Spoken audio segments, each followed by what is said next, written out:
Bon alors bonsoir à tous. Nous sommes dans notre huitième causerie sur la Bible autrement. La semaine dernière, nous avions abordé la question de la problématique du langage, ou disons la confusion du langage, la question que pose le langage, pour être plus précis, à propos du mythe de la tour de Babel.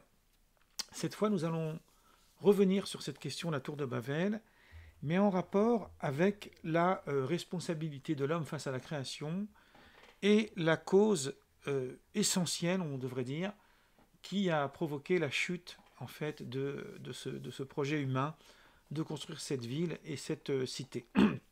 Pour commencer, je vais d'abord un petit peu élaborer cette question du récit de Babel, qui est un récit mythologique qui a fait couler beaucoup d'encre et qui pourtant est, comme certains récits le sont, en dépit du fait qu'il soit très important, très court dans le texte biblique. Il ne fait pas plus de 9 versets. Et, euh, et il se trouve que ce récit est très bref et nous donne très peu d'informations. Donc je voudrais d'abord, très rapidement, le lire avec vous. Et c'est à partir de cette lecture que nous allons essayer de trouver un petit peu matière à une réflexion. Alors là, je vous partage donc la page. Alors la traduction, je l'ai un petit peu modifiée, mais c'est celle du rabbinat. Et voilà ce que nous lisons. Je vais la lire directement en français. Hein. Toute la terre avait une même langue et des paroles semblables, donc ça c'est la problématique qui est posée.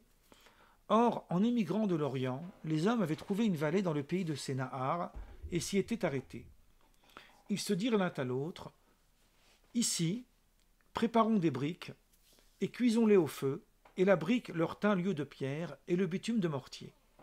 Ils dirent, allons, bâtissons-nous une ville et une tour dont le sommet atteigne le ciel, faisons-nous un établissement durable pour ne pas nous disperser sur toute la face de la terre. Cette phrase-là va être importante, pour ne pas nous disperser sur toute la face de la terre. Le Seigneur descendit sur la terre pour voir la ville et la tour que bâtissaient les fils de l'homme. Puis l'Éternel dit, voici un peuple uni, tous ayant une même langue. C'est ainsi qu'ils ont pu commencer leur entreprise, et dès lors, tout ce qu'ils ont projeté leur réussirait également. Vous avez vu que j'ai mis cette phrase en italique pour la souligner, parce qu'elle fait partie donc des deux éléments. Il y a la dispersion, pour ne pas nous disperser, pardon, donc voilà la problématique de fait que l'homme se disperse sur la face de la terre, et il y a l'idée que tout d'un coup Dieu s'inquiète que l'unité de ce peuple, qui ont en plus une même langue, peut leur permettre d'accomplir toutes les entreprises qu'ils projettent d'entreprise. Or, paraissons là-bas, donc voilà, Dieu vient à cet endroit, c'est une manière très biblique de parler, et confondons leur langage, de sorte que l'un n'entende pas le langage de l'autre. Bon, la problématique du langage, nous l'avons déjà abordée, mais on la pose ici pour bien comprendre quelle a été la stratégie, si on peut dire, de Dieu pour, pour ne pas rendre leur projet concret. Le Seigneur les dispersa, donc là je reviens sur ce terme de disperser, donc de celui sur toute la face de la terre, les hommes ayant renoncé à bâtir la ville. Donc ils ont vu que ce n'était pas possible, ils ont donc décidé d'arrêter.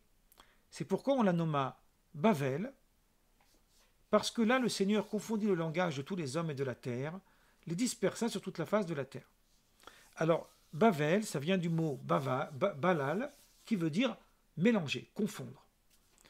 Certains disent que c'est pour ça que le Talmud de Babylone, même s'il est originaire de Babylone évidemment, s'appelle Bavli, c'est dans le traité de Sanhedrin qu'on trouve cette phrase, parce qu'il est confondu entre beaucoup d'opinions, de versets bibliques qui sont mis là, de textes plutôt techniques, d'autres plutôt d'ordre poétique ou liturgique, ce que l'on veut. Et c'est très intéressant de faire un lien un peu indirect, mais un lien assez amusant, entre ce qui a provoqué la chute de Babel et justement le, euh, le Talmud de Babylone. Bon. Moi, je vais y revenir ici parce qu'il y a ici dans la structure littéraire du texte quelque chose qui m'intéresse avant d'aller plus loin. Tout d'abord, je vais poser une question d'ordre général. La question d'ordre général est, au fond, qu'est-ce que Dieu leur reproche? Le texte n'est pas clair. quand vous prenez des gens qui ont un tout petit peu de connaissances bibliques et de connaissances de littérature religieuse, tous vous diront, c'est même rapporté dans des textes pas forcément religieux, dans des textes même extérieurs, il y a des livres à ce sujet. Je ne peux pas les citer maintenant parce que je ne les ai pas tous en tête, mais j'en ai même un dans ma bibliothèque qui traite de cette question qu'en voulant construire une tour dont le sommet atteigne le ciel, Verosho Magia Ashmaïma, donc ça c'est le terme en hébreu, ces hommes voulaient devenir l'égal de Dieu. Ou Migdal Rosho, donc la tête de cette tour va atteindre le ciel, et faisons-nous un nom, sous-entendu une sorte d'égalité avec Dieu. Mais cette idée n'est pas claire. Le texte ne fait que relater un événement de gens qui veulent construire une cité. On pourrait d'ailleurs se poser une question. Aujourd'hui, ça paraît risible, ça paraît être une farce. Quand on voit la technologie, l'avancée immense de l'être humain, les cités qui ont des tours qui atteignent le ciel, il y en a à l'appel.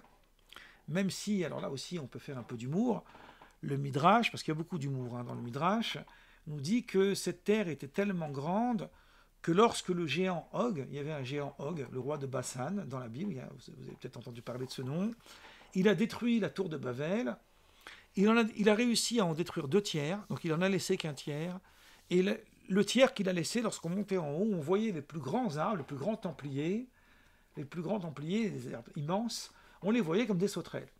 Donc c'est pour vous imaginer un peu la grandeur de cette tour. Mais je pense qu'aujourd'hui, on est capable de faire mieux, même avec une puce d'ordinateur. Vous voyez, donc c'est un peu, ça paraît un peu dichotomique cette histoire. Mais en tout cas, ce n'est pas clair. Et moi, ce qui m'intéresse, c'est d'aller puiser dans le texte des choses qui nous paraissent plus claires. Donc je vais puiser ici 2 éléments très importants. Premier élément, c'est, alors je vais le dire, je vais plutôt fonctionner à l'envers. Je vais plutôt dire, je vais commencer par le deuxième, parce qu'en réalité c'est le deuxième dans l'ordre des versets, mais c'est le premier dans l'ordre de l'élaboration de mon propos.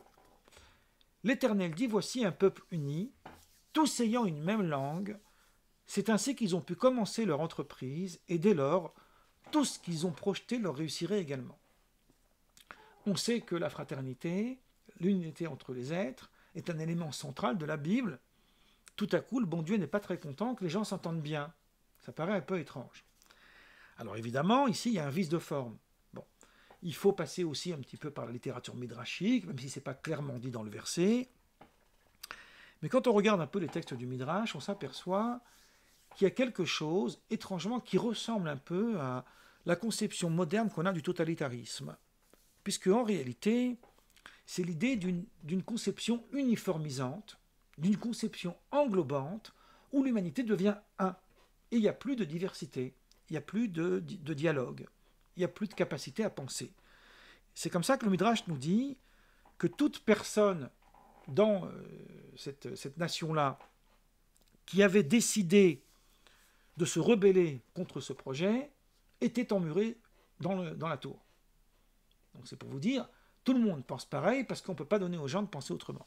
C'est très intéressant dans la conception qu'on a aujourd'hui d'une façon un peu moderne, puisqu'on voit, je fais souvent référence à ça, à la guerre en Russie, parce que c'est en Ukraine, pardon, mais enfin en tous les cas, par la Russie, parce que c'est extrêmement préoccupant pour nous qui sommes en Occident, même si ça se passe malheureusement tout le temps dans le monde, que voilà quelqu'un qui arrive à rallier une opinion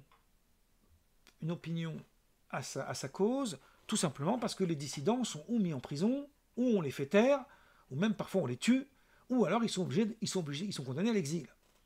Donc ce qui veut dire qu'effectivement, lorsqu'on a enlevé les perturbateurs, ben effectivement, tout le monde s'entend. Il y a cette idée-là ici, c'est que tout le monde, ils ont une même langue, donc ils peuvent pouvoir accomplir leur entreprise parce qu'on ne peut pas leur donner le choix de pouvoir s'y opposer. Mais il y a ici une chose encore plus intéressante. Il y a ici une chose, le texte biblique est composé d'une façon assez étrange. Il y a un narrateur qui n'est jamais nommé.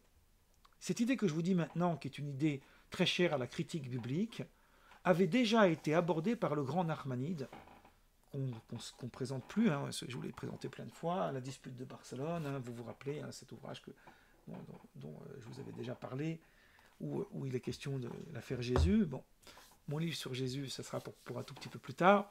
Peut-être qu'on y reviendra là-dessus. Mais Nachmanides, qui était un des plus grands commentateurs de la Bible, et qu'on peut le ranger à la même étagère que le livre de Maïmonide. C'est pour vous dire qu'on a affaire vraiment à quelqu'un de très important, et ceux de Rashi.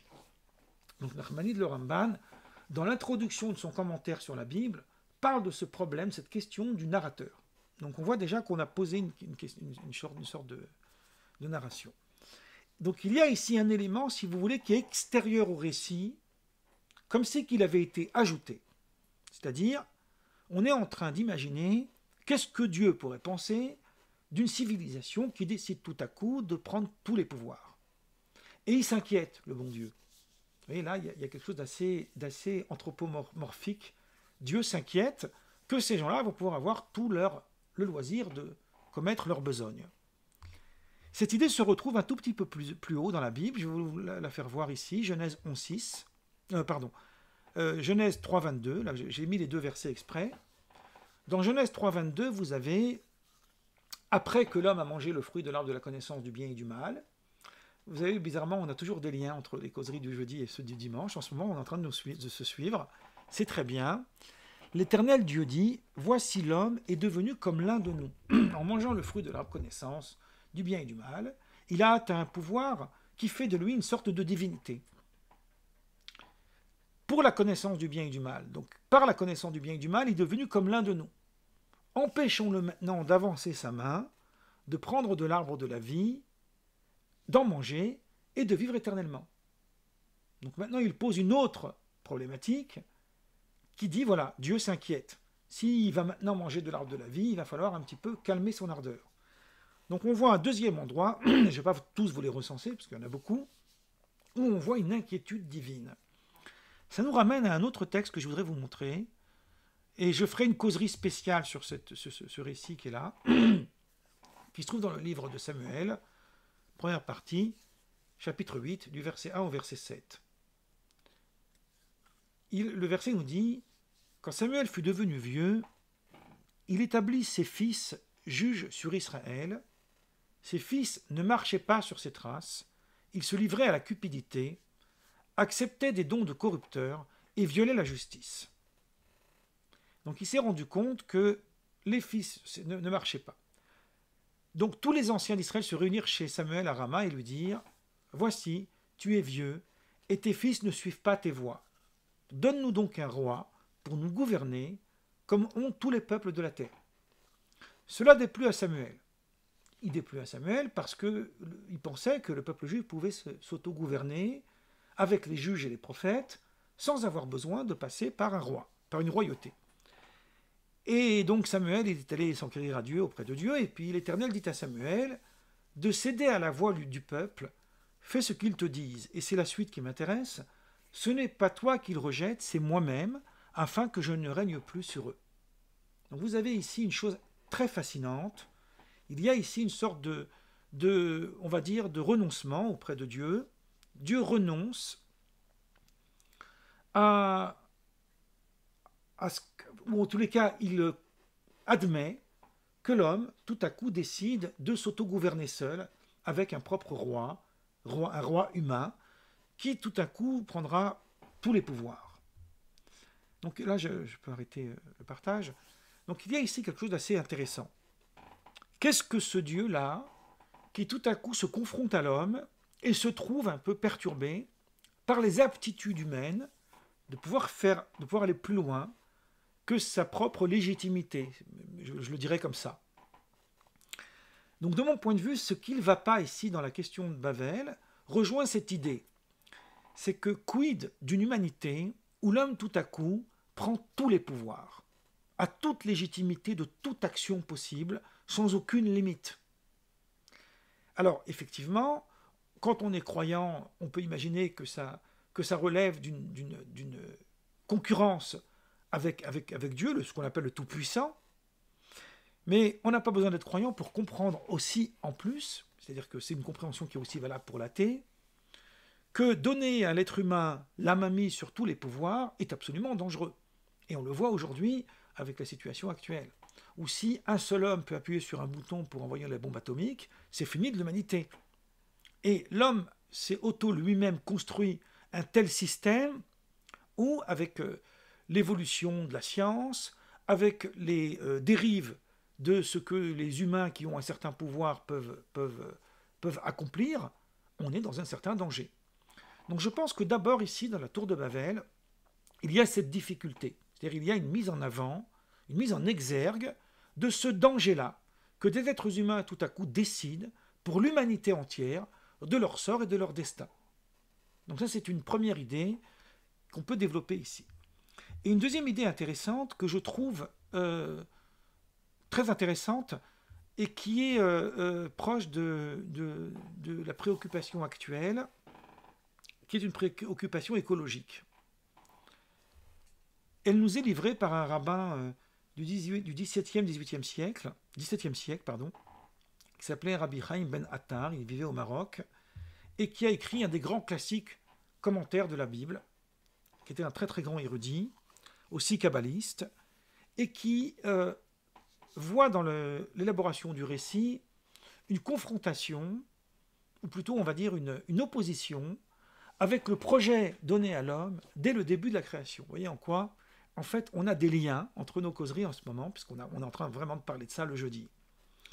Parce que dans le récit de la création, vous avez un verset qui nous dit, alors, vous avez un verset qui nous dit que lorsque Dieu donc crée l'homme, il leur dit, Dieu les bénit, croissez et multipliez, remplissez la terre et conquérez-la. Il y a une exigence que l'homme s'éparpille dans la planète pour la faire vivre. Et on trouve cet aphorisme dans le chapitre des Pères de Rabbi Nathan, qui est un commentaire élaboré des Maximes des Pères, d'un rabbi du IIe siècle, qui dit, donc c'est un traité du Talmud, mais il fait partie du Talmud, mais c'est pas vraiment un traité du Talmud, c'est plutôt un commentaire des Maximes des Pères, et il nous dit, la volonté divine impose à l'homme de bâtir la planète.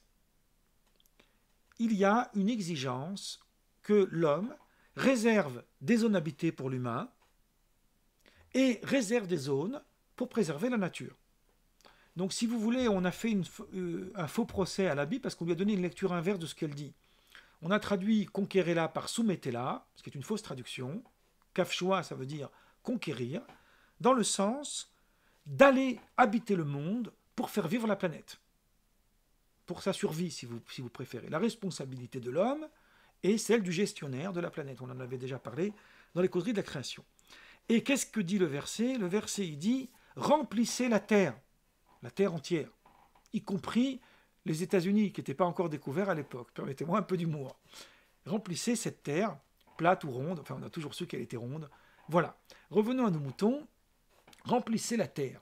Or, le projet de Babel s'oppose littéralement, donc là c'est vraiment dans le texte, à ce projet, puisque ils se sont dit, allons, bâtissons-nous une ville et une tour dont le sommet atteigne le ciel, faisons-nous un établissement durable, pas que ça s'arrête, que ça reste comme ça, pour ne pas nous disperser sur toute la face de la terre.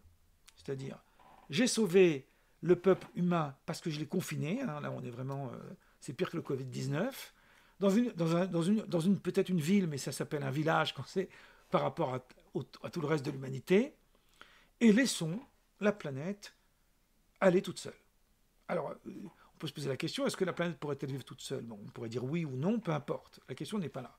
La question est la responsabilité de l'homme.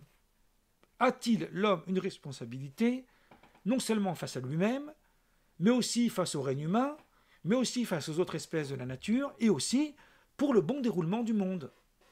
Autrement dit, il y a un projet divin qui est que l'homme devienne souverain du monde, non pas pour être le chef, mais pour s'engager dans une responsabilité de faire vivre la planète, de bâtir la planète, et de l'autre côté, il y a un projet qui va en radicale opposition à ça, qui propose une humanité uniforme, qui reste confinée dans un endroit. Et je vais conclure avec cette idée, je l'avais déjà dit d'ailleurs avant, il y a le cœur en fait de la réflexion du livre de Bereshit, à mon avis la clé de tout le livre, c'est ça. C'est comment fédérer les hommes produire une vraie fraternité. Donc il y a des tentatives de relier les hommes entre eux, qui à chaque fois échouent.